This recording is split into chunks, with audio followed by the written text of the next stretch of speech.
Hello! The stream has just started.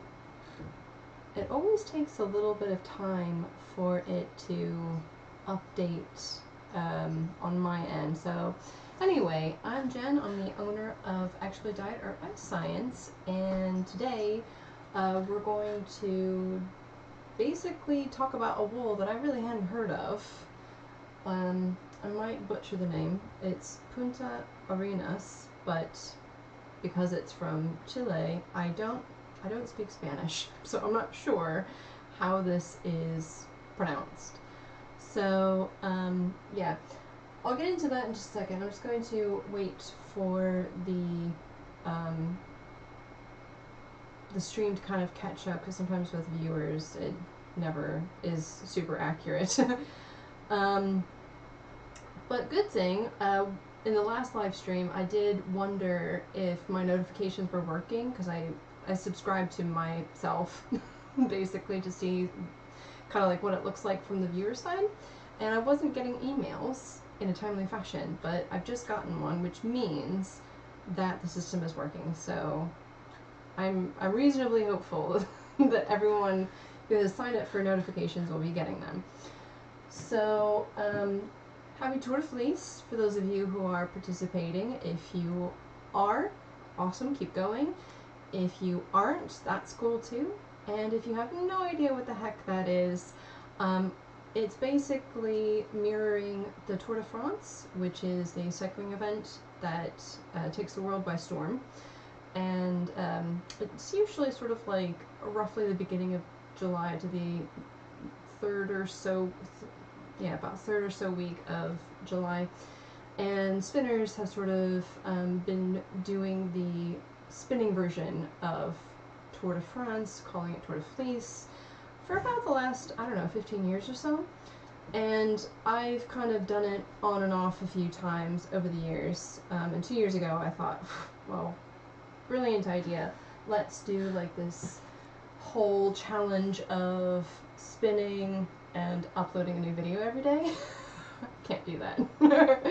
I had lots of other things going on at the same time, but yeah, so if you're interested, there's no time like the present.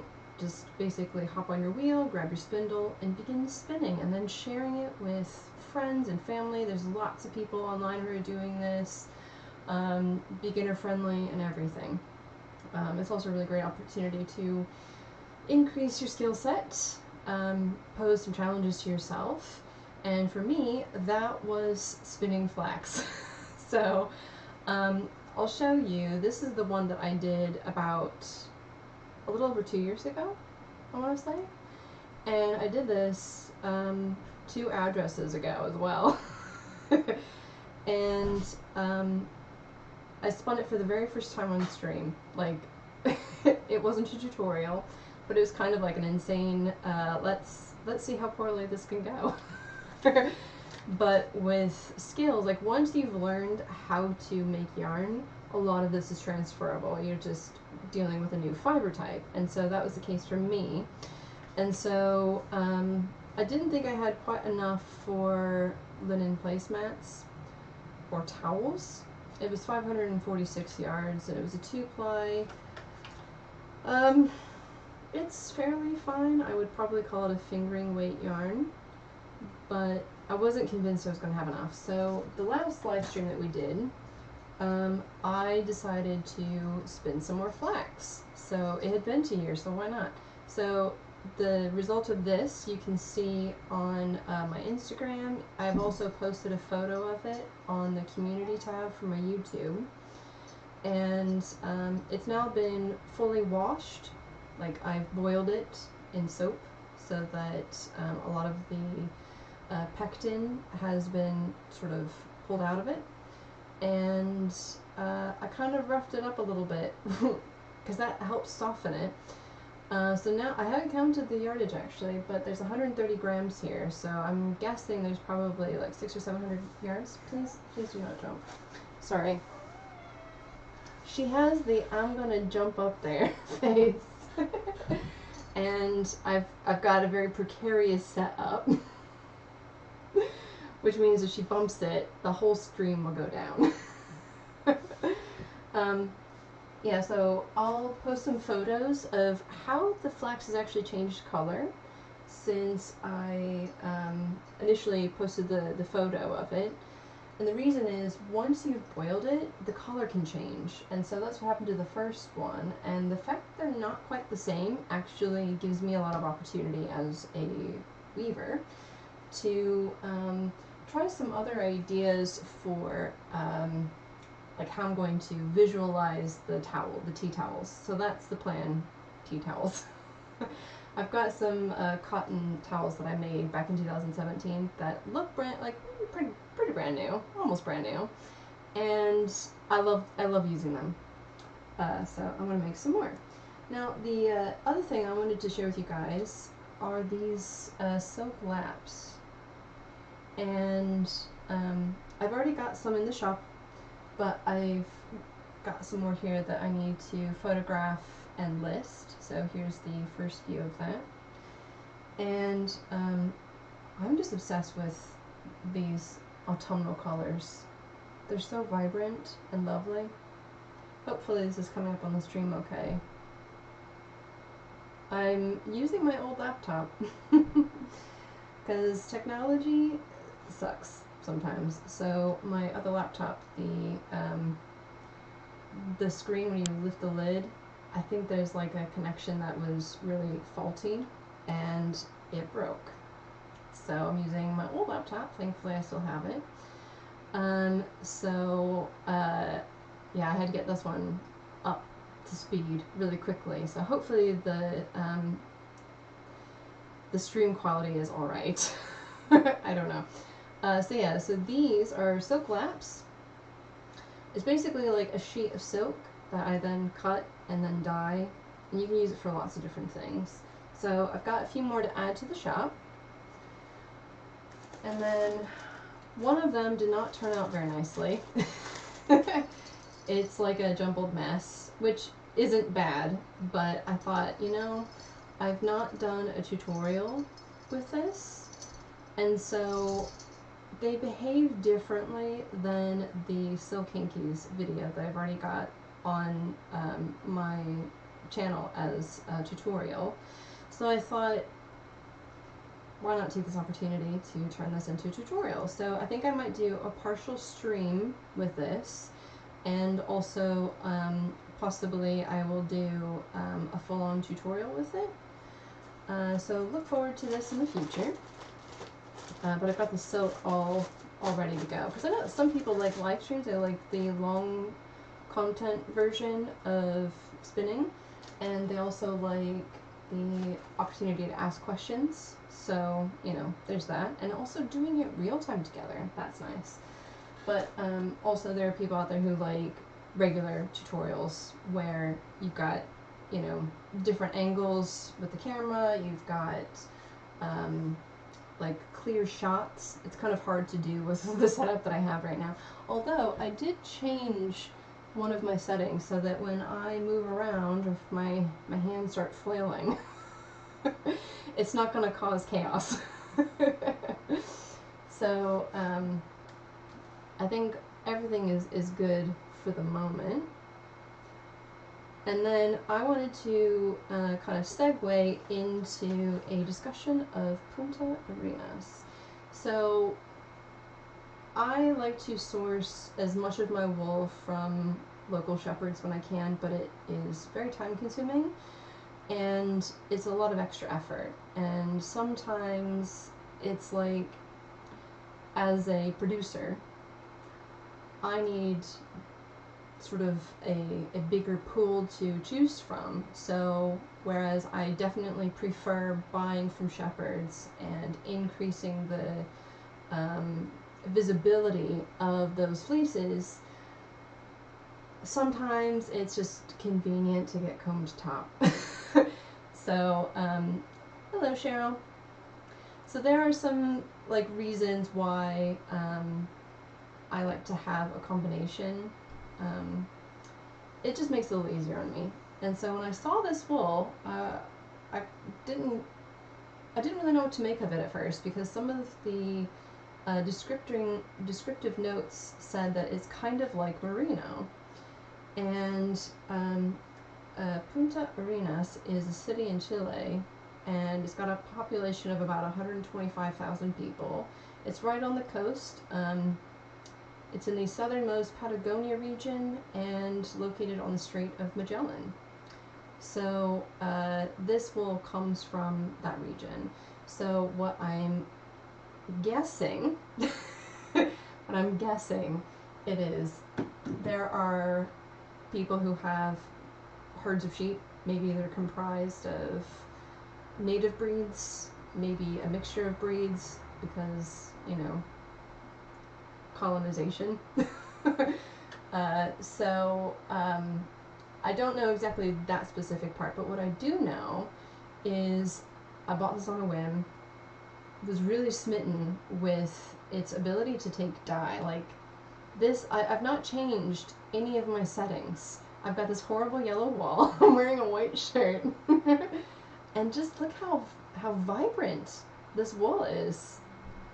Like, one of the Extra Dyed fans mentioned that it reminded them of a phoenix, and I kind of agree. It is really soft. It's very light and airy, so it's been a pleasure to spin. I could not wait. So I've already spun up an entire bobbin. And part of the reason why I already spun this up was so that I could use this as part of the promos. I mean, gosh, it is so brilliant in color. Yeah, so I wanted to use this as one of the promos, because if it's merino-like, merino tends to have a very shiny surface, and the best way to really see how this wool looks is to spin it into a yarn. So when you first look at it, it doesn't look super shiny, but the shine does come out a bit more once you've spun it. So yeah, so I was a little bit impatient. I wanted to see how it was gonna look.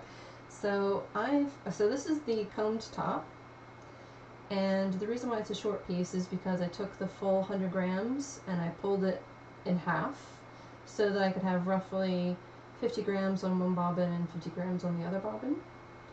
And so because this is really wide, I just prefer to work with a smaller width of comb top, so I'm just going to split it down the middle. That way it's just easier in terms of like drafting. And then when I spun the first bobbin, I started with the torn end, so I'm going to do that as well. That way, hopefully, they kind of marry up at the end. Yeah, so the drafting for this is pretty simple. What I'm going to do is a bit like a typewriter. Gosh, that is becoming such an outdated reference. So I'm going to kind of like go back and forth across the top of this, so that when it's spinning, when I'm spinning it, it's going to kind of pull from the wool here all the way to this end and then back. Now, I've not had any issues with this wool. So with merino, I know that sometimes it can get really compressed even after it's been dyed properly. It's just part of the nature of dyeing combed top.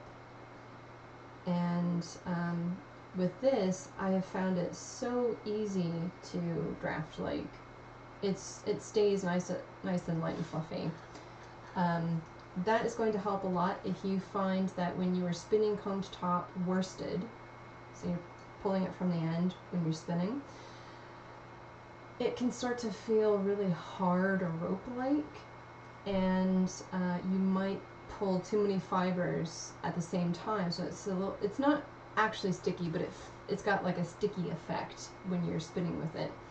So what I like to do is just kind of fluff it up a little bit like this. Not necessarily the whole length, because I kind of do that as I go.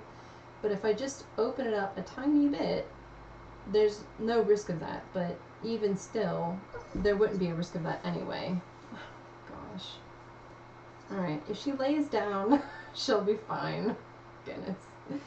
For those of you who have cats, you get it. So, I'm just going to double check that everything is fine with the stream.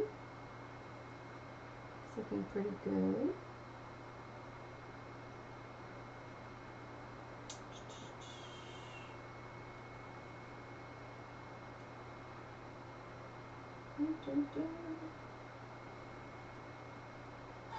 Oh.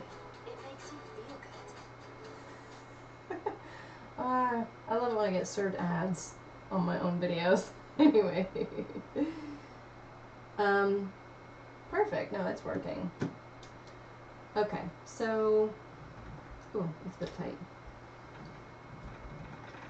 I was doing a stream on Saturday instead of Sunday.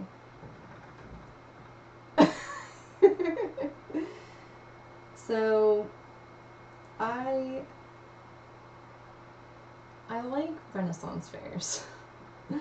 And because it's taken me so long to finally get to one for various reasons, it's been like a timing, I'm not in the country, or it's been a money thing, or a transport thing, or we can't get time off. You know, there's just always something that was coming up, and it was really annoying. So tomorrow I'm going to a Renaissance fair.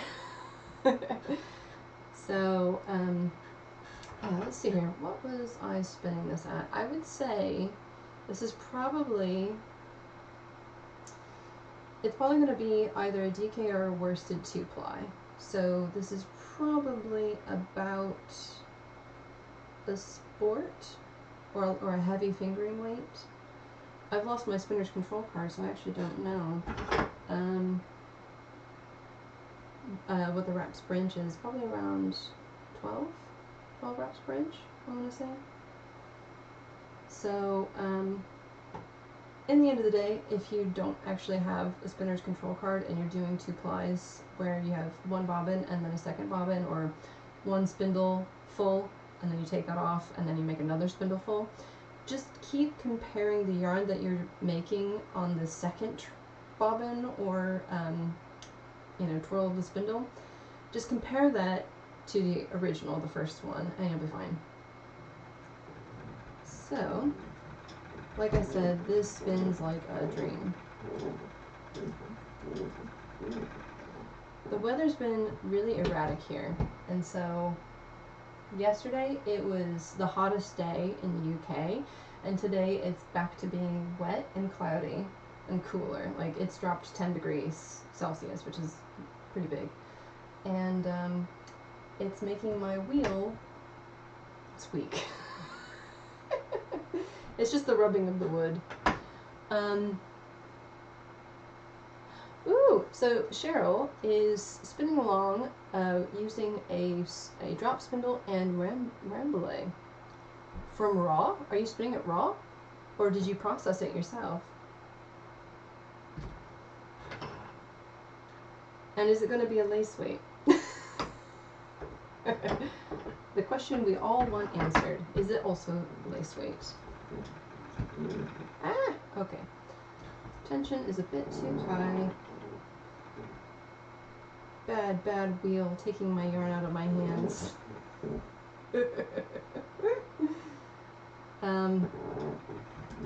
So yeah, because tomorrow I'm gonna do this. Come on.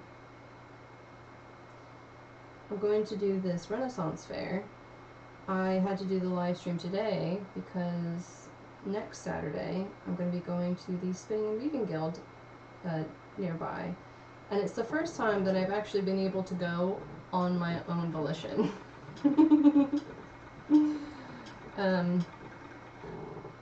And I'm just double checking this gauge here.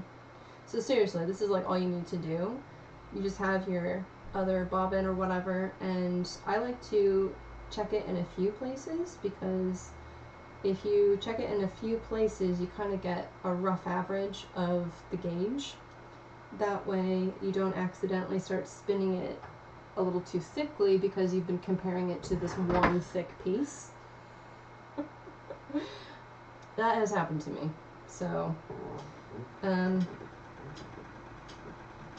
yeah, so Cheryl said that she's prepped it herself, and yes, it's going to be lace. Yeah, so I'm very excited about this Renaissance fair because I'm a big old nerd, if you didn't know. I mean, some of you do, because I've talked about Dungeons and Dragons, and I play video games.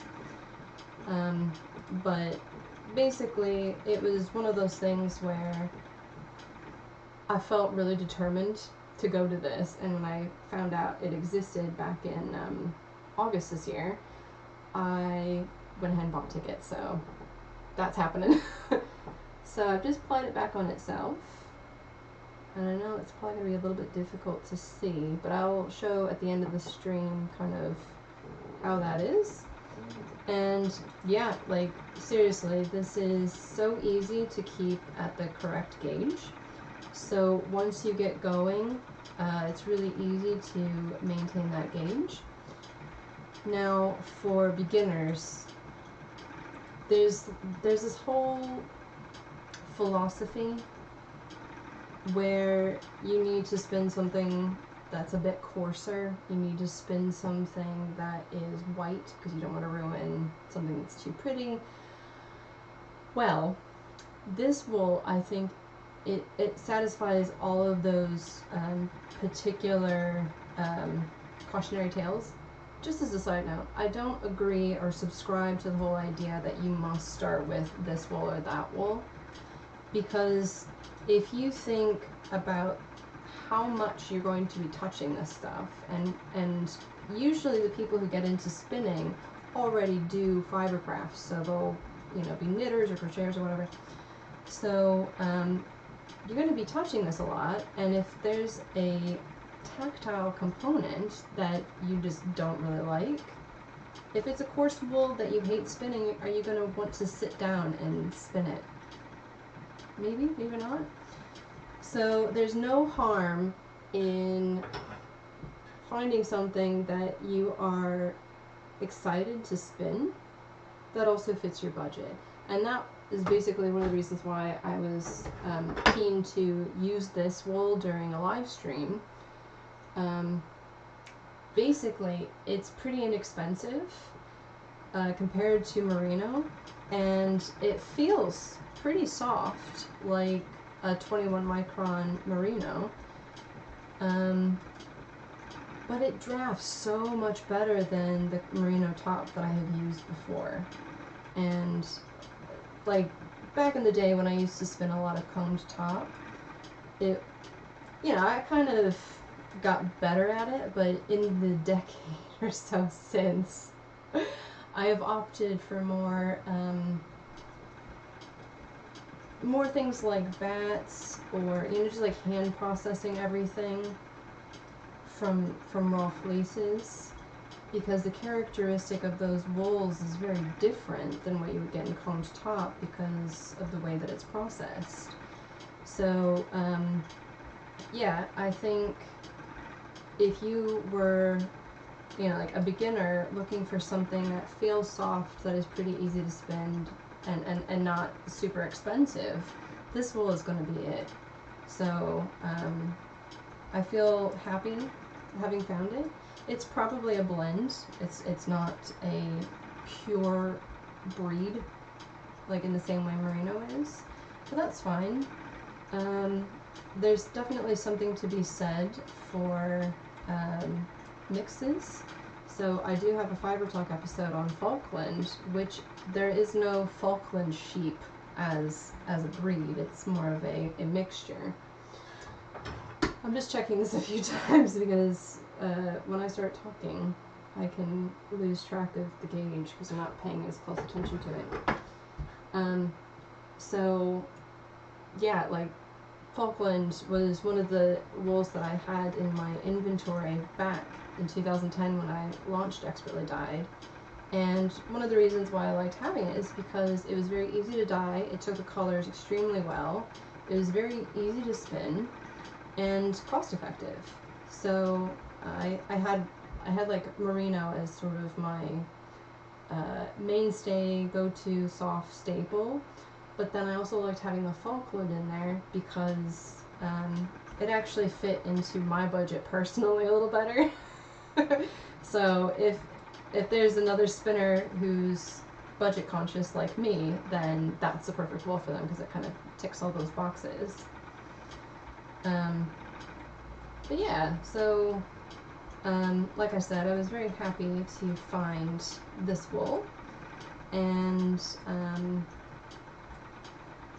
it's so nice to spin. And you kind of see, I'm just checking the stream here. If I kind of pull it down like that, you can kind of see. So I'm on this right hand side of the combed top, and once this kind of starts to get down, it will start to want to pull fibers from the left side. Does that make sense? So if I hold it like that, maybe it's attached here. Now this typewriter action of kind of going back and forth, if you feel like you're struggling with getting the fibers to kind of feed in naturally, one of the things that you can do, like after you fluffed it out, like I have here, is if you just kind of like gently push it towards, like don't squeeze it, but if you just kind of push the fibers towards where the twist is being inserted, those fibers will naturally go that way, and then they'll get pulled by the active twist, and then you'll be able to continue on. The other thing that you can do, and I'm going to cite JC Boggs for this because that's where I learned it.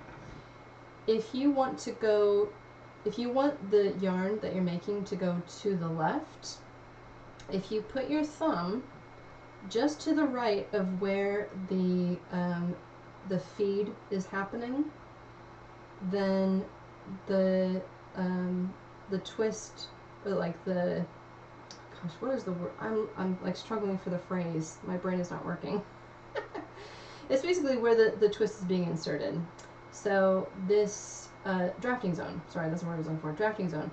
So if you want the drafting zone to shift to the left so that it can pick up these fibers on this side, then all you have to do is put your thumb to the right of that. And the same on the opposite. So if you're working with a wool like this, right, it's on the left now, and we want it to move to the right. All you have to do is put your thumb to the left, and it will start to guide it to the right. And at the end of the day, if you start spinning and it gets too far down,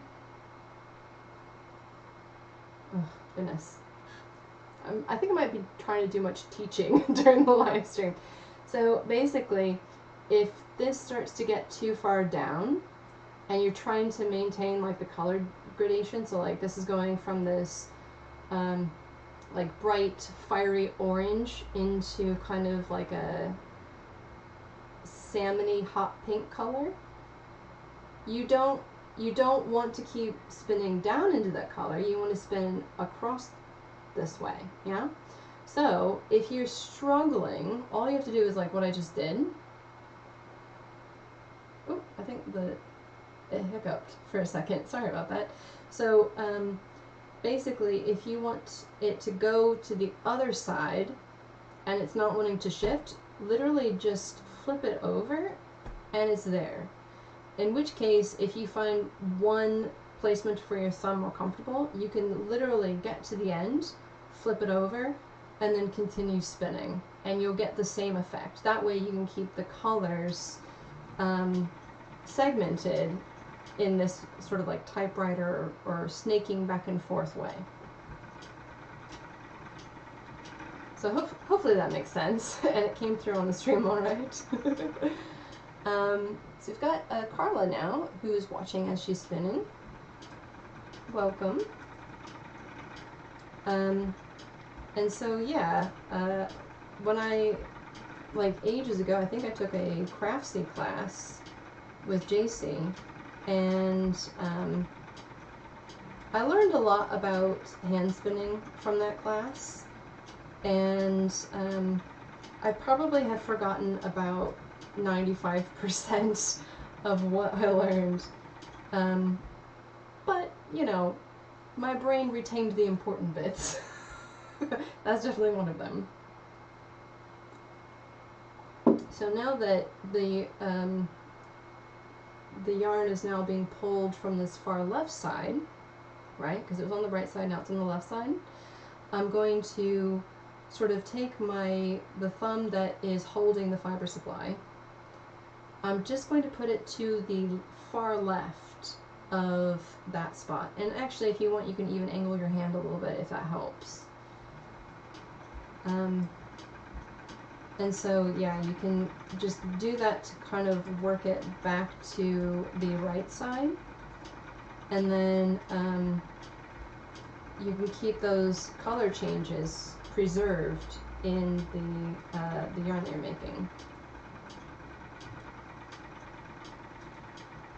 Like that. So Carla, why don't you tell us what you're spinning?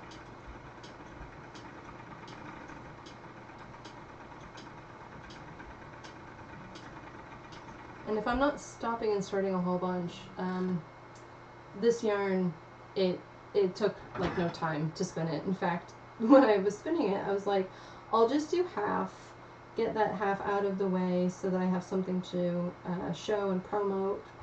And then that was like three days ago. And I did it kind of anticipating that I'd have to stop and come back to it, but I did it like in under an hour. So once you kind of get stuck in, it's really, really easy and enjoyable to spin this wool. And then when I'm done with this, I think I'll probably, I'm gonna have to come up with another plan because I've still not fixed my hand carders. So for those of you who watched one of my previous live streams, I was using my supported spindle to make some sweater yarn with some Shetland that I bought. And I think I had gotten about 15 Rolags in, and I think just the force of the pulling, you know, it's just like what you would normally apply to the hand cards, but they're so old now that I think the wood just kind of gave up a little bit, and the handle isn't very stable, so I need to address that, and I've not really had a lot of spare time for that. So what I might end up doing, because I'm going to be doing away work here in the next couple of, well, starting next week, I'm going to be away for a couple of weeks, so I'll only be probably be doing general updates. I'm not going to be able to do much in the way of dyeing, but that's fine. So I need something to spin while I'm away, or at least craft while I'm away. So I could take some yarn to make some hats, but I think what I might do, I've got my blending board. I'll look right at it. It's just been sitting there since I unpacked it, looking a bit sad.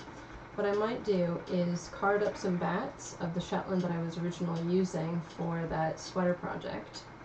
And then I'm going to make Rolags. So essentially, if you don't know what a blending board is, it's a piece of carding cloth, so it's got a bunch of tines on there, but it's on a flat surface. And so if I've got prepared fiber in the form of a bat, then I can lay out the wool there, and then I can make about 4 rolags per application onto the blending board. So that might work as a stopgap, and the yarn will be very, very similar to what I was using for the first bobbin. So yeah, I think that might be the good solution, because otherwise it might take me a couple of months to get these hand cards repaired or maybe even replaced, and winter is coming. It's the UK. It's gonna start getting cold like in August, which isn't that far from now. So Carla is spinning Peruvian Highland wool. It's not as soft, but the color is so blue. Your favorite. Oh, see, I never make enough blues. When I was restarting Expertly Dyed a couple years ago with all of my hand-dyed yarn collection, I had to basically start from scratch because it had been so long and the trends had changed so much since when I first started hand dyeing back in 2010.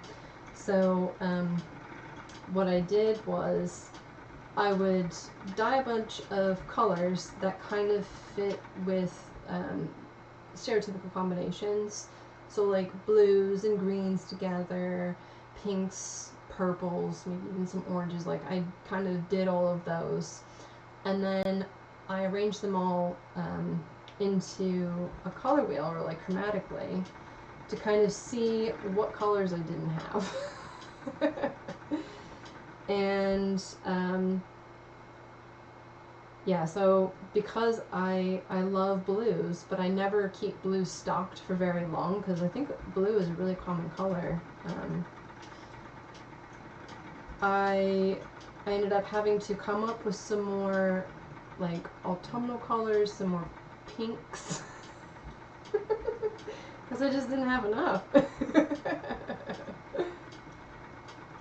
So Amanda has said that she spun last night on her Turkish spindle and combed some of this, get this, Dorper Fin Rambouillet cross wool. Not only that, but I bred her to my Icelandic buck. Such a cute fuzzy baby. Oh my gosh, that is quite a fleece. I love fin wool, and getting a hold of it is so hard. Like I don't think I have seen any fin wool available in the UK as a fleece.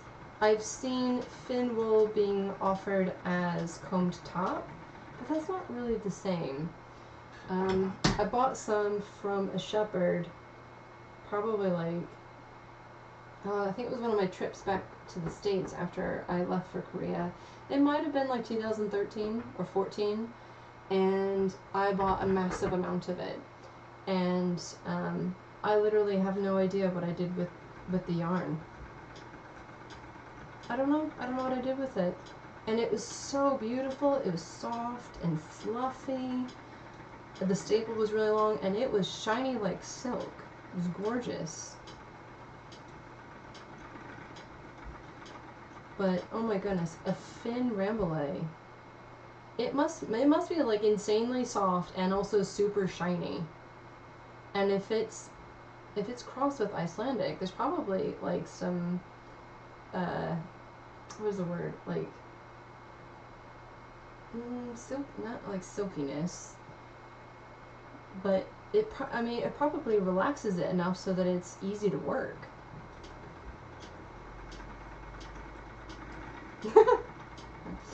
See, a Turkish spindles. I need to actually get some more spindles so that I have more options for tutorials, to be honest.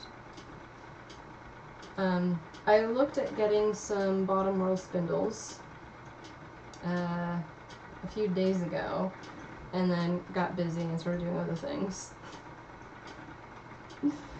And then, yes, I don't know, just with having moved into this new house and gotten a car and everything else. It's just been, we need to be mindful about expenditures. But my brain's like, but you've got this massive workroom now. You gotta fill it with stuff. You know what the compulsion is. I did find this morning when I was doing my Tour de Fleece spin, which is on this bobbin. So this is, it's a surprise. I'll put it on Instagram and see if anybody can guess what it is. I doubt you will. But it will be a very fun surprise when I reveal what it is.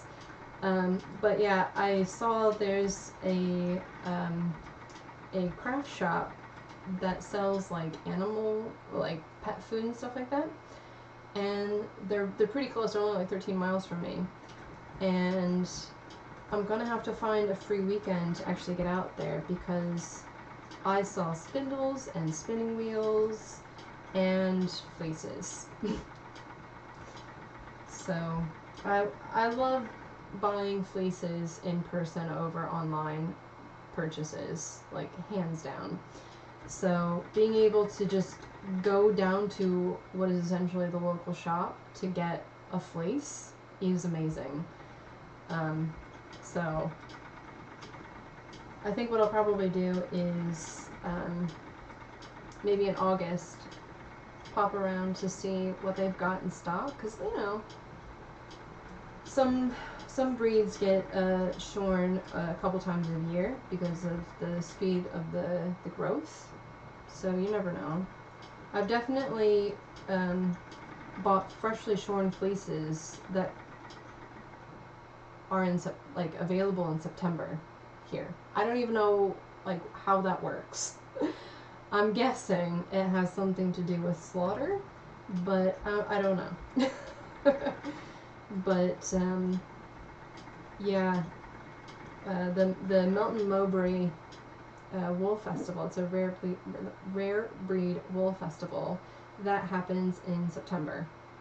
So yeah, fresh fleeces. In fact, one of the fleeces, it's the what is it? It's the Shetland Blueface Leicester Cross. Is absolutely gorgeous. It's basically got the wonderful qualities of both types of breeds, all in one. And then that fleece I bought at the Melton Mowbray wool breed or rare breed show. I think I got it 3 years ago.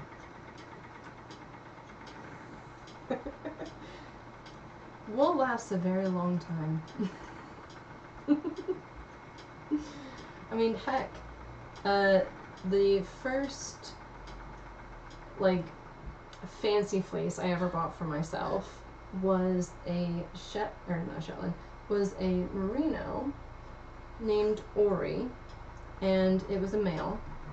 And I think the first fleece I got, was like the biggest one that he had produced, was $150 US. It was so expensive, but I felt confident at that point that I knew what I was doing in terms of washing fleeces and preparing stuff, and you know, I wasn't intimidated by the washing process.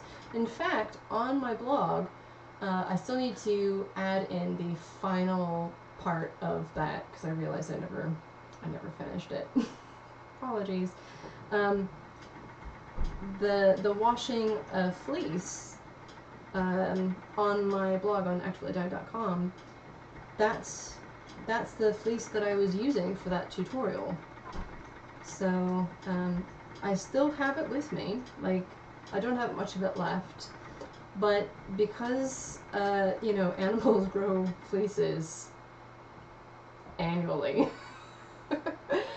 I couldn't help myself. I bought the next 2 years worth of his fleeces. They were diminishing in size, so I think maybe he was getting older. But the first fleece of his that I bought was 2013. and the last one that I bought was 2015. So, and the wool, because it's been washed, but not stripped completely of lanolin, it's still light and fluffy. It's soft. It's like whenever I've carded it, there's no static because there's sufficient lanolin to kind of keep the really fine fibers nice and tame. But, I mean, you kind of already knew that, right? Of course you did. So, now I'm going to test the stream to see if... I think actually it's probably more like a DK weight.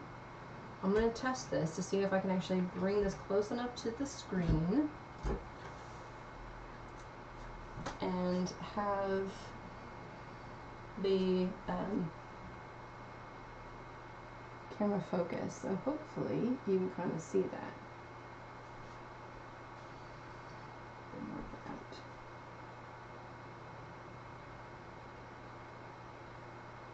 No.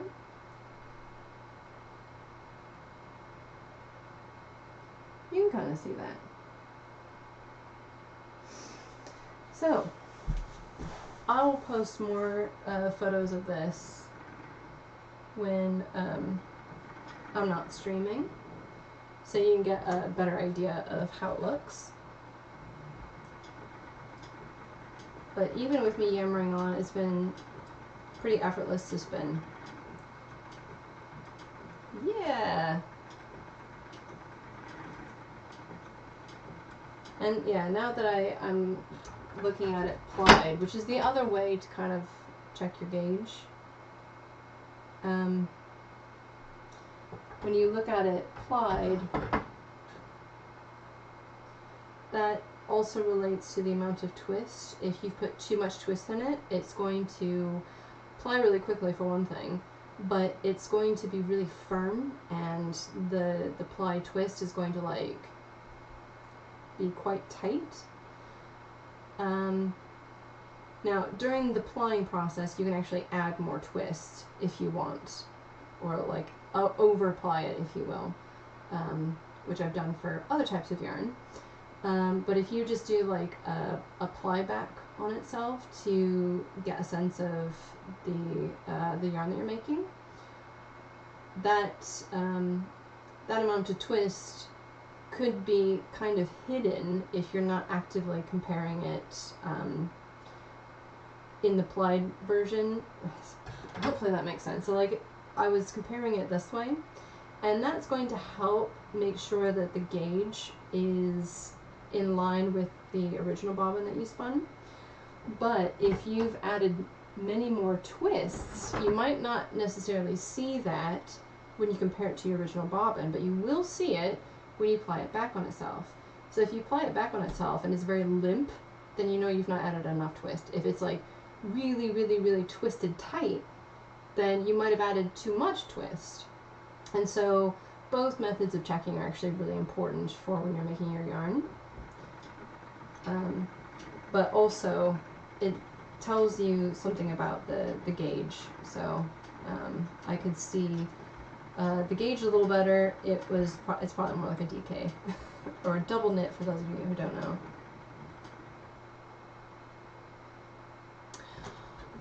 So Cheryl says that you can see her spinning on Ravelry if you look up her YouTube handle on Ravelry. So for those of you who are curious to see the lovely yarns that Cheryl's made, I think you've shared some to my Facebook page.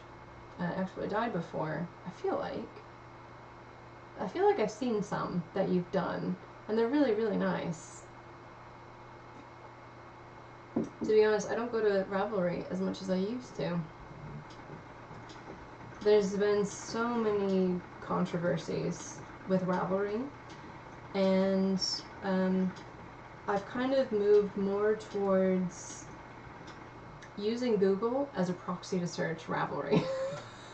That sounds pretty horrible, but if you find a pattern that you like, it will link directly to the pattern from Google to Ravelry, and then if you have a login, you can just go through like the login process to the pattern that you want. And I find that is a much better way for me to find patterns.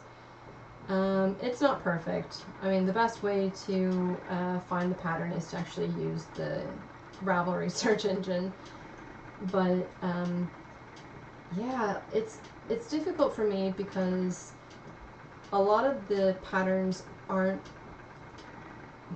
how do I say this? The vetting process for patterns isn't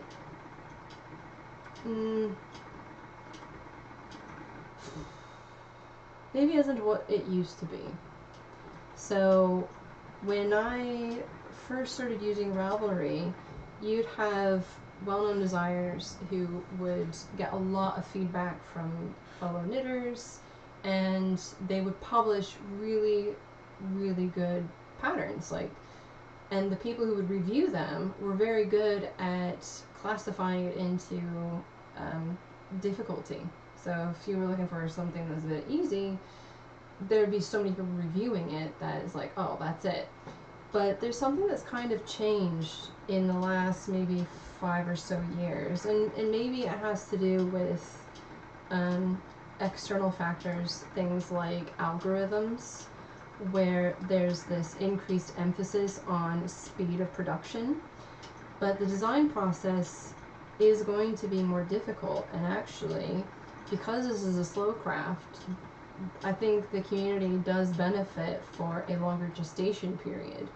So you might put out something that's really beautiful to look at, but the directions are really complicated, and then if someone buys this pattern because it's like, oh, so they're coming out with a new pattern in 2 months, so I better get this one now so that I can knit it and then make the next one. And I just don't know if they're as well vetted as they used to be. And for me, because I'm using handspun, I don't want to unpick a bunch of stuff with handspun, because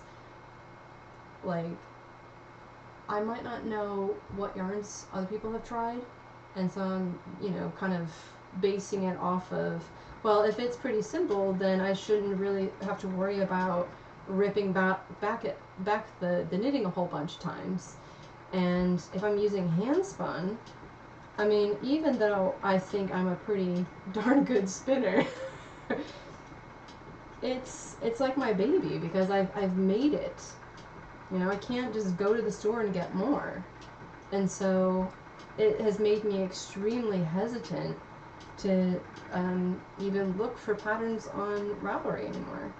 So that's part of the reason why I've kind of switched to a more recipe style of knitting, and posting that on my website for free, because they're not necessarily patterns, just a methodology or a recipe, if you will. Oh yeah, so Cheryl did confirm that she shared some photos. Good. My memory isn't quite slipping. Amanda says, sounds like a yummy shop. Oh yes. So the Dorper cross wool is pretty coarse, but that's okay. Good blanket wool. Her baby is absolutely adorable, black and white, and she loves having her back scratched. Who doesn't? What is that sheep? Valet? Is that right? The French sheep that's kind of got like the white body with the black on the nose, and is that the one I'm thinking of? I don't have access to the Flace and Fiber source book. It's on our study. It's just on our bookshelf downstairs. I think it's Valet. Yeah, Valet sheep. Anyway, they're super cute.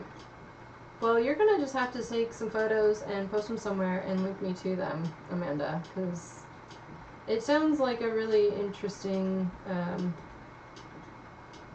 combination there. And who doesn't like to see baby lambs, right?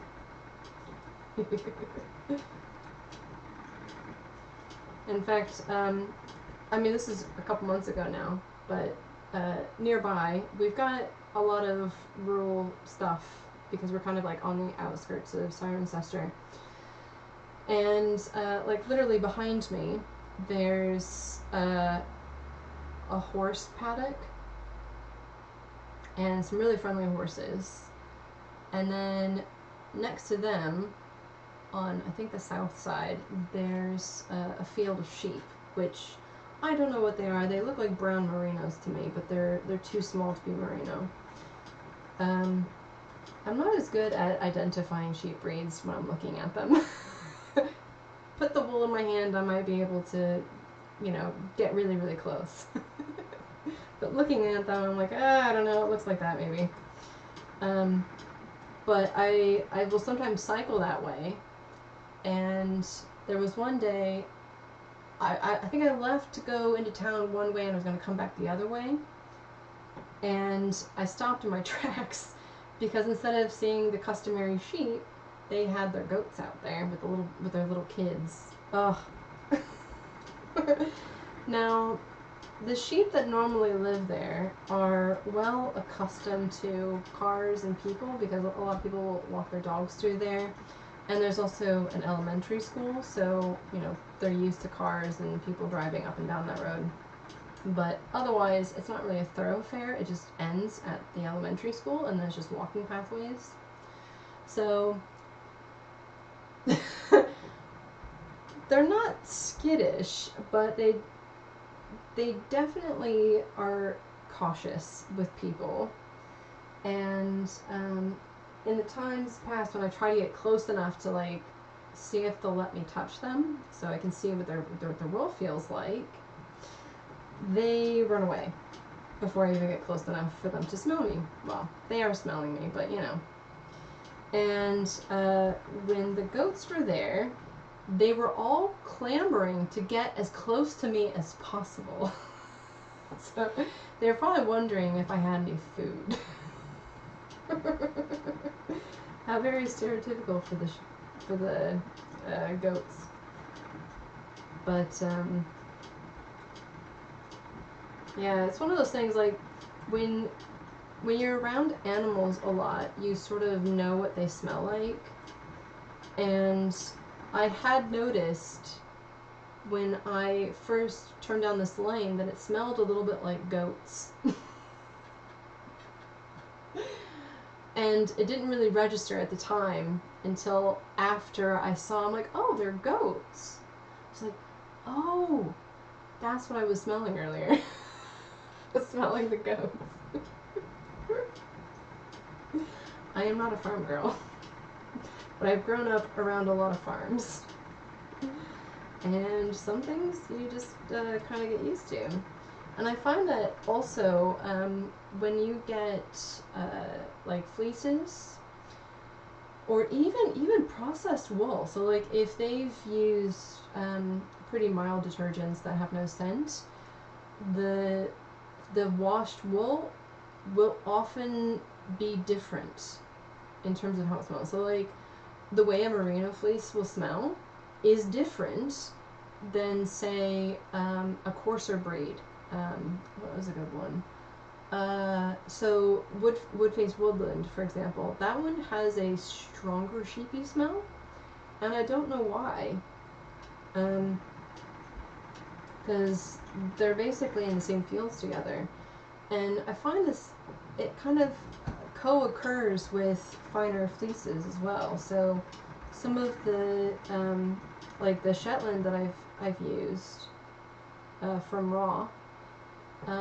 It does have a more lighter sheepy smell. Stop me if I'm going crazy. But has anyone else picked up on anything like this before? Is it just me? Whoa.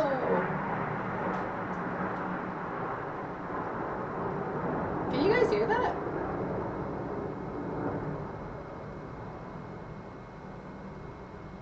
So there's an army base not far from here. I think it's in Fairford. And then we've got the Cotswold Airport like 6 miles that way. But normally, it's not like a commercial airport. It's basically hobbyists, which, you know, the region I'm living in, it's pretty obvious. Do you have your own horse? Do you have your own little flyer that you take around, your little biplane? No, I don't. I just live close enough to where there are farm animals so that it feels like I'm living on a farm, but I don't have to take care of them. Yeah.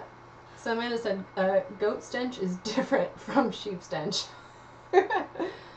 Llamas and alpacas have a weird smell too. I agree. They definitely, because they do dust baths, you can still smell that dust in with their wool, and even after you've washed it, I still think there's a difference between the way llama smells and the way alpaca or wakaya smells.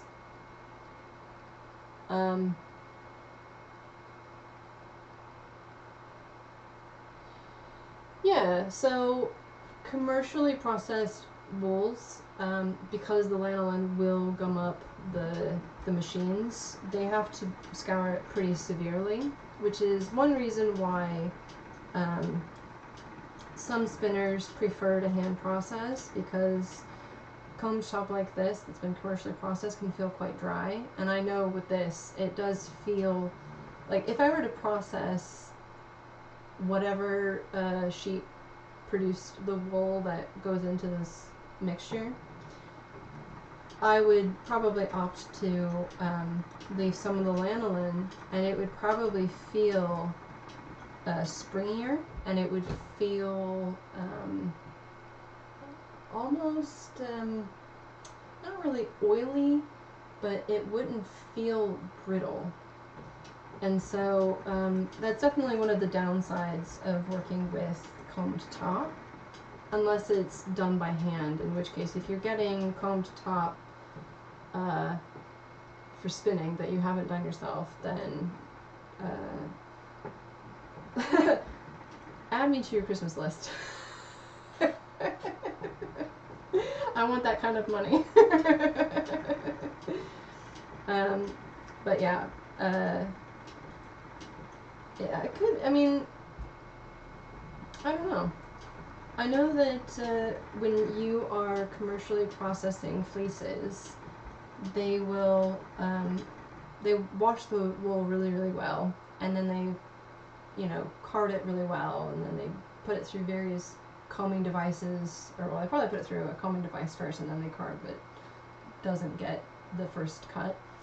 And then they have to like carbonize the vegetable matter, so they have to heat it up to a certain temperature so that basically disintegrates, or at least it makes it dried out enough so that when it gets pressed through rollers, that it just falls out of it naturally.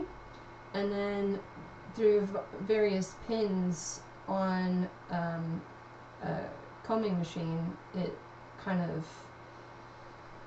lifts open the fibers so that all of that vegetable matter falls out anyway. And so like all of these various processes that they put the wool through, if it had any amount of lanolin, like I'm sure that there's some in there, but it feels quite dry to my fingers in comparison to the wool I work with when I do it from raw. Because if they left too much of the lanolin in there, then it would cause problems when it went to go to the spinning stage. But also it would gum up all their machinery. So for those of you who don't know, this preparation is not historical. This is, I mean, not for hand spinners, I mean. It's historical for machine spinning. But as with everything, hand spinners are enterprising.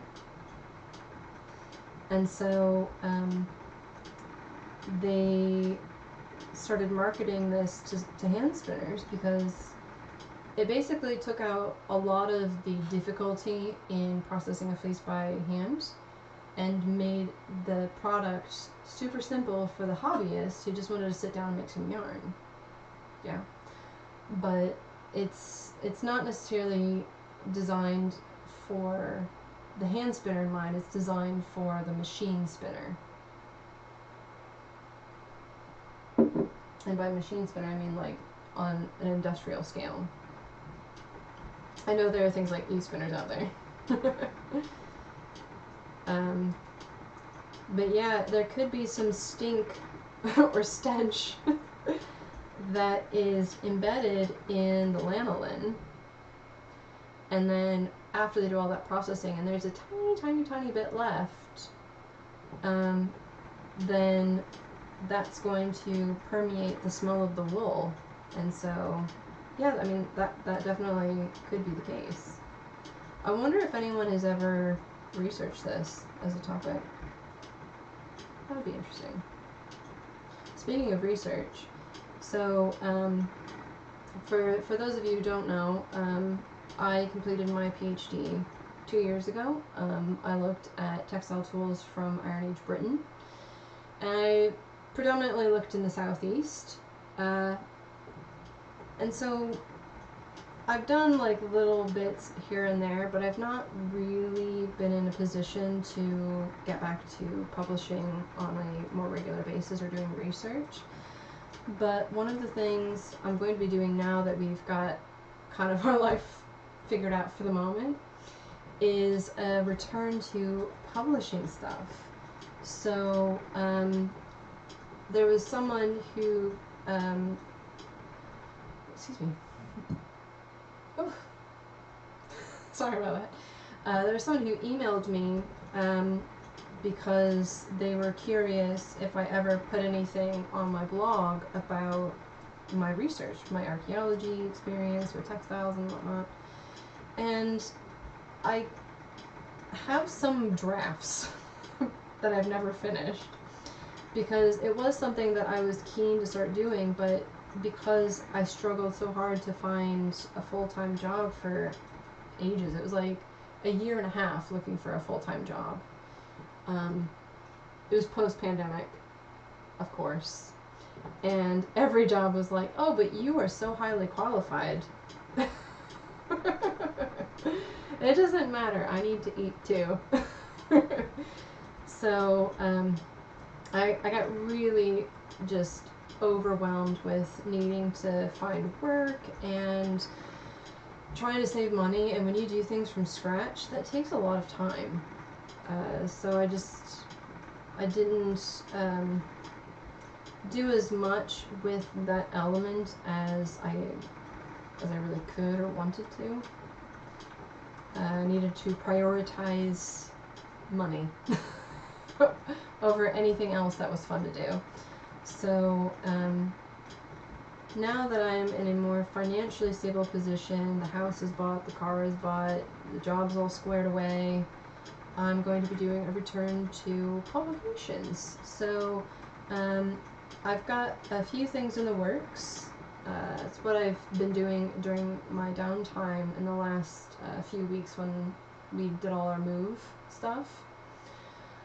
Because I felt like I could finally breathe again. I'm sure you've gotten into that position before where you know, life is just so chaotic for a couple of years, and then finally you can get back to doing some of the things that you'd wanted to do but just couldn't. I'm there now. So yeah, so I've got at least one publication idea going that will hopefully be open source. I've also got another idea which I've submitted the abstract and title to for it was going to be a chapter in an edited book. And then I have another, well, it was a conference paper that I gave a couple of years ago that had some really, really good ideas and was like a natural extension of the research that I did for my PhD.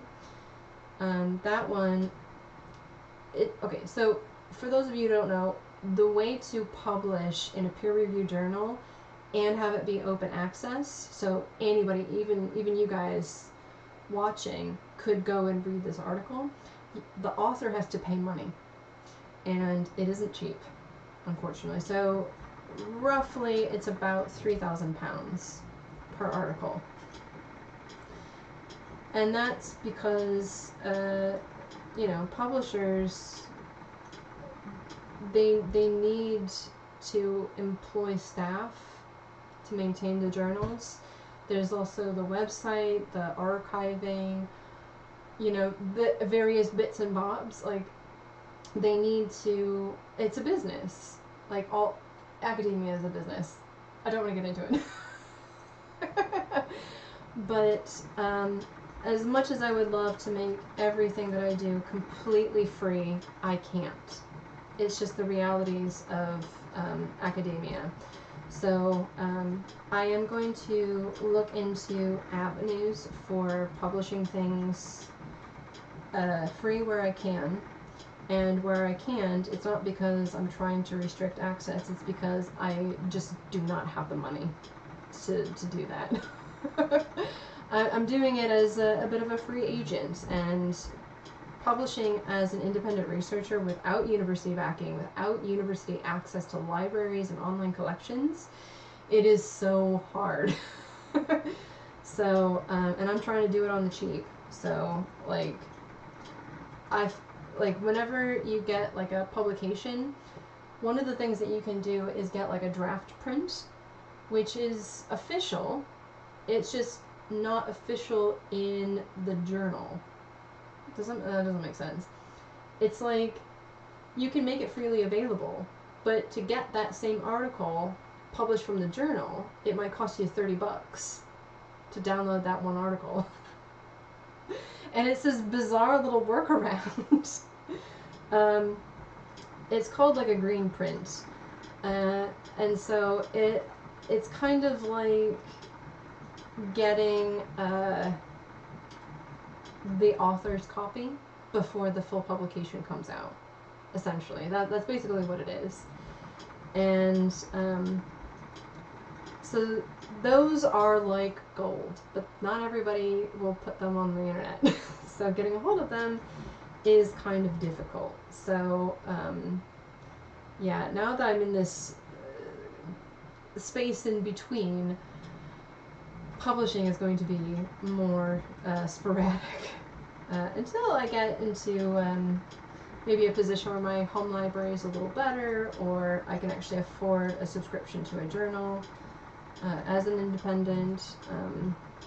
If Actually Died does amazingly well somehow, then I might be able to divert some funds. But yeah, so I'll keep you guys posted about the progress on that front, and I'll probably do it in a non-video format, so I'll probably do it with blogs and Patreon. So I'll give my patrons kind of like a first look on the research ideas that I'm working on, and maybe even a little behind the scenes of how messy data research is. Like, yesterday, for example, I was looking through an archive of field notebooks from the 1970s, and this is back when the ways of taking notes and recording data was a little... Some people were much more diligent about doing the notes. Even before publication, like just taking notes while you've gone and dug something in the ground, those notes taken at that time are always going to be the best notes. The publication is going to come out like 5 years later. And it will exchange a lot of hands. There'll be a lot of revisions and rethinking of stuff during the process of trying to coalesce all this information into a site narrative. But yeah, that is not pretty, and it's very hard work because you have to read someone's really poor handwriting. And the scans might not be super good because, with technology, someone who scanned something, 20 years ago, it's not going to be as good as the scans we can do today, right? So, someone scanned something 20 years ago and put it up as a digital copy of field notebooks that were written in the 70s, and I'm looking at it in 2024. You can appreciate the difficulty, and it's always an incomplete record, right? So in the 70s, we weren't necessarily all across the board really diligent about recording specific types of information because we were operating with different archaeological schools of thought. Like, that process of recording data is informed by the process of going out and digging a hole and deciding, well, how am I going to record the information that I'm actively destroying? And because you guys are also crafters, you know that there have been some stigmas about crafts work, hand spinning, making things from scratch like this. It's not really perceived culturally or more widely as highly skilled, right? It's like we have machines that do that, and it's like, actually a machine can't do what I do. And you know that, but the average person might not know that. And so with things like textile tools, it kind of served as a proxy for, oh, textile production happened. Done. That was the analysis. Like, there was no, like, information about the context it came out of. Like, did we find it in a house? Did we find it in a burial? Did we find it in a pit? Like, what was the state of condition? How many? What was, it's like, there's so many questions that you start asking because, well, if you're interested in the loom weights or other textile tools, it's like, I want that information. But if you're not interested, it's like, yeah, it's just textile production. Whatever that means. So, oftentimes, the only way you're going to get the information you need is by going to the source, the field notebooks, and looking at it yourself. So, I have a big job ahead of me, to put it mildly. Okay. Okay, so Amanda says that it just smells like when I get milk processed wool, it smells worse than when I process it myself. But I do acknowledge that they have to have it super clean or else. Yeah, I think, because I'm not as close to that end of production, like I've never owned my own sheep, and I've never processed big bags of wool. I've thought about it. I really have. There are elements of that part of the process that I'm basing it on educated guess. So if you're more familiar with it, then by all means, listen to Amanda.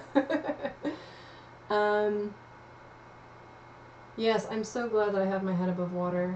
It has been a bit of a roller coaster, and honestly, it's my work with textiles, like expertly dyed essentially, that has really been an important stopgap. So for those of you who don't know, one of the reasons why I started expertly dyed is I needed a part-time job that fit with my full-time job. And I know that sounds insane, but I had a master's degree that I couldn't pay the student loans back on.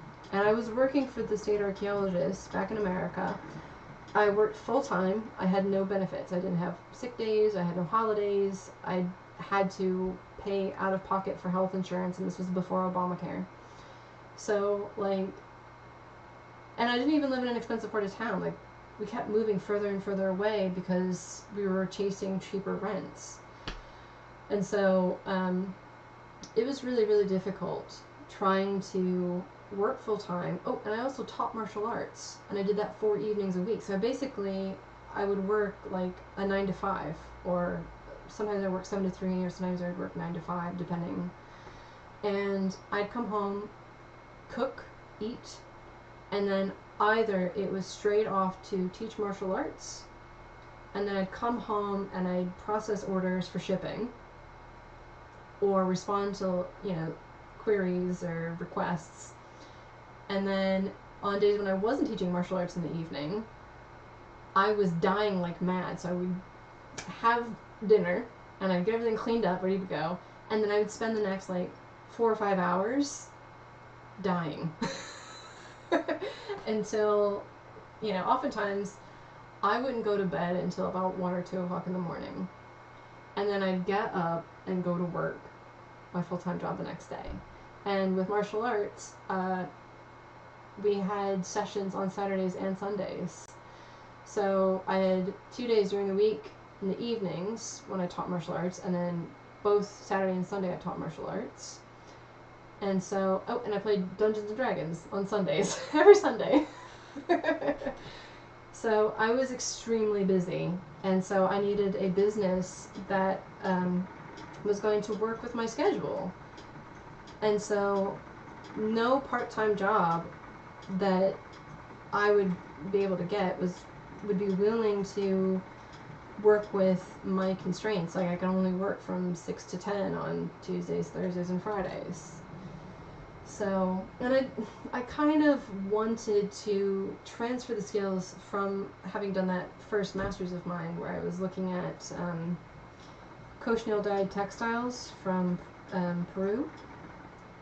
And I enjoyed the whole natural dyeing process. It was a very important creative outlet for me.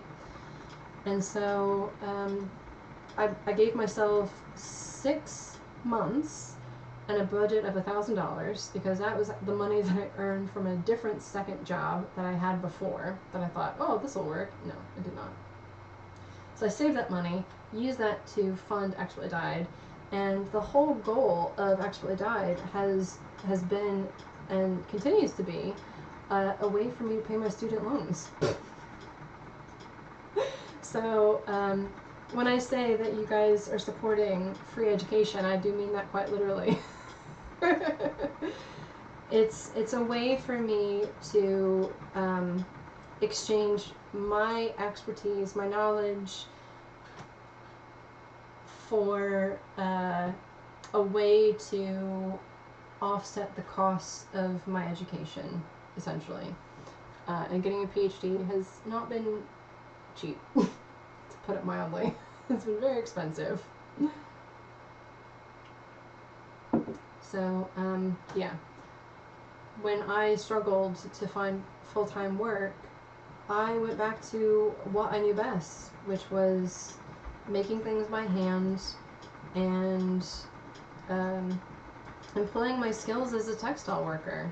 So there were a couple of months that I got through the month between a combination of working some part-time hours at the chocolate shop that I used to work at, but also it was just, little odd jobs where someone needed something repaired, so I repaired it for them, or they needed something altered, so I altered it for them. So yeah, I did quite a lot with that, and so I'm very grateful that I've invested so much into this skill. And since people don't really know how to do what we do, it's an extra bonus, because I can be like, well, who are you gonna go to? It's me, or figure it out, I guess. Which is good in its own way, but that's not the point. Oh, so Amanda, don't worry about the money issue. I think I might have listed this on my website. I probably didn't. But if you look up jenniferbeameracademia.edu, or if you just search for Jennifer Beamer PhD Thesis UK, you'll get my PhD thesis. It's free to download. Gonna cycle us outside. So that will be the summation of most of my work. The stuff that's on academia, I don't know if you need an account. It's a free account anyway. But I've got a bunch of my papers, like basically everything that I've either given as a conference paper or as a publication, I've listed on academia.edu. So, yeah, like I've done my best to kind of put everything into one place. And what is freely available it should be there. So, easy to find. And actually, a lot of other textile scholars will post stuff on academia.edu. So, like I said, I'm pretty sure it's a free account. And if you're just using it to find articles that people have posted, so for example, Karina Gromer, she's one of the textile scholars from Vienna who has studied the Hallstatt textiles. She's also on Instagram. She puts a lot of photos of the textiles there. So that's a really great person to go to. She posts things freely available, I think, on her academia page. And then from there, there's a host of others. So, like, all of the people from the Center for Textile Research in Copenhagen, they've got profiles on academia. And so, any kind of publications that they've done, you can find that way. Also, look up Euroweb, E-U-R-O, web, like W-E-B. They've just put out an edited it's an edited book, something like 30 chapters of various textile topics around Europe and the UK. That's free to download. So, and I think that just came out like a few weeks ago, so it's brand spanking new. What else? Oh, there's also the Archaeological Textiles Network. So it's abbreviated, I think the website is like www.atnfriends.com. But at any rate, if you search for Archaeological Textile Newsletter, you'll probably get a link to all of the publications. There's something like almost 60 publications that they have done, and they're free, and they're all textile based, peer reviewed from the top textile scholars in the world. Go there. That's another great resource. There's also the Must Farm textile assemblage was made public in March this year. So for those of you who don't know, Must Farm is actually really, really important, and something that I've brought up before as well, because it's a late Bronze Age site that was found in Cambridge, Peterborough? I think it's in Cambridgeshire, I'll say that. It's in Cambridgeshire. And it was a waterlogged site that had incredible preservation, in part because of it being waterlogged, but also everything burned down. So we have this perfect moment in time. I think it was something like occupation of a year or less. And they were able to do radiocarbon dating to be very, very accurate with the date. I think it was something like 850 BC. And that puts it at the very late Bronze Age, which kind of the transition into the British Iron Age is a little bit fuzzy. So I've been following the work since 2017 when I first found out about it, and Susanna Harris, who was one of the principal investigators for that site and the textile collection, she was also my external reviewer for my PhD. They've done some really impressive work with the analysis, like cutting edge everything. Oh no. Did the stream hiccup? Oh, the stream might have hiccuped. Sorry about that. Yeah, so Susanna Harris and Margarita Gleba, they were basically tasked with something really incredible. So many textile finds. Site preservation obviously is going to favor plant-based fibers because they'll carbonize rather than wool. And so we have this really excellent record of plant fiber from Must Farm. And I didn't actually sit down to read the entire chapter. I kind of skimmed through it. It's a doozy of a chapter. It's huge. But that's freely available for you to download. So with that, there's going to be lots of references, so you might be able to look at the people they've cited and sort of expand your search out to see who has put stuff out there for free or what's been made open access. So yeah, it's difficult being an independent researcher, but because of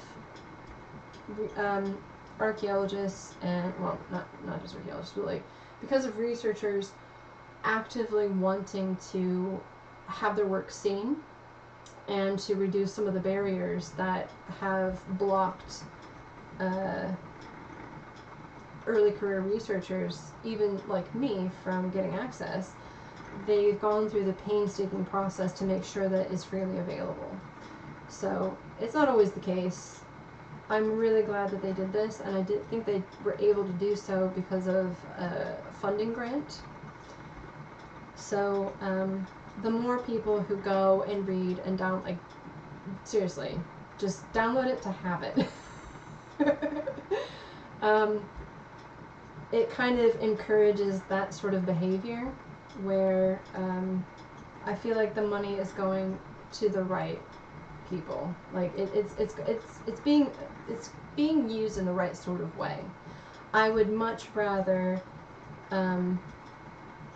funding go or contribute towards offsetting the costs of access rather than keeping everything behind a paywall. And that's part of the reason why I've adopted the philosophy. I've kind of operated with this philosophy since the very beginning, which is, how can I put my expertise out there and grow that slice of people who are similarly interested as me, but maybe they don't have the money, right? I can't justify spending $100 to go to a different town that's like an hour away to learn from this person and get like all of the tools and part of a kit, right? That's $100 too much, right? And so when I first started spinning, I spent $5, and that was for one of those really cheap dowel and toy wheel spindles. It was not great, but it was $5. That was my budget. And so, kind of putting things out there in this sort of format means that you don't put unnecessary barriers between you and the knowledge, and in doing so, you don't force it into obsolescence by elitism, which is kind of what has happened in academia. So the more people who go and download and view the stuff and reference the stuff, I think the more institutions will say, part of our funding is going to be, when you're done with the publication, is going to be open access. So digital downloads are fantastic. I've got lots of books that are digital downloads in this sort of fashion. And now, I don't have access to a university library. I'm so glad that even when I did have access, I pretty much saved anything that remotely piqued my interest. If it was enough for me to be like, that looks interesting, I saved it in a folder. I have so many PDFs because of this. But even now, when I'm unable to access in quite the same way as I did before, having open access available is going to make the difference in my ability to fund my own research. So instead of having to spend money on buying a bunch of books or articles, I can now spend that money on traveling to an archive to see this stuff in person, because, you know, if someone describes a loom weight and then you go and see it in person, you're like, oh, well, that's nothing like what I thought they were describing. That kind of thing matters, actually. And since a lot of loom weights, they never get drawn as an illustration, they never get photographed, especially in the past, before digital photos, no one was really consistent with describing them. And sometimes they'd say, oh, well, this is sort of like this other type. And you're like, well, now I gotta go find that publication to see if they've got any photos or drawings in there. So, yeah, it's all a little crazy. So we are actually coming up to the end of this this bit of wool. So I still have the other bit to spin, but this is about 25 grams of wool. And like I said, it would have taken me no time to actually spin this if I wasn't busy talking and starting and stopping a bunch. So yeah, I should probably double check just at the end when I've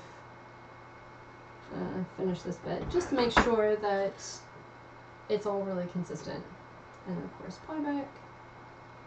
Yeah, that was a little bit thick, that's fine. It'll all work out in the wash, not a big deal. Sometimes fussing less with yarn is better than trying to make it too perfect. All things within reason, right?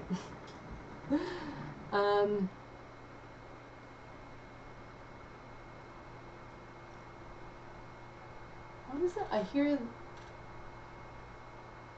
Oh, I hear you there. I've made my own combs and spindles. I don't know why my brain struggled to process what I was reading. Yeah, so back in the day I used to make beginner spindles because for whatever reason companies were only making one type of spindle.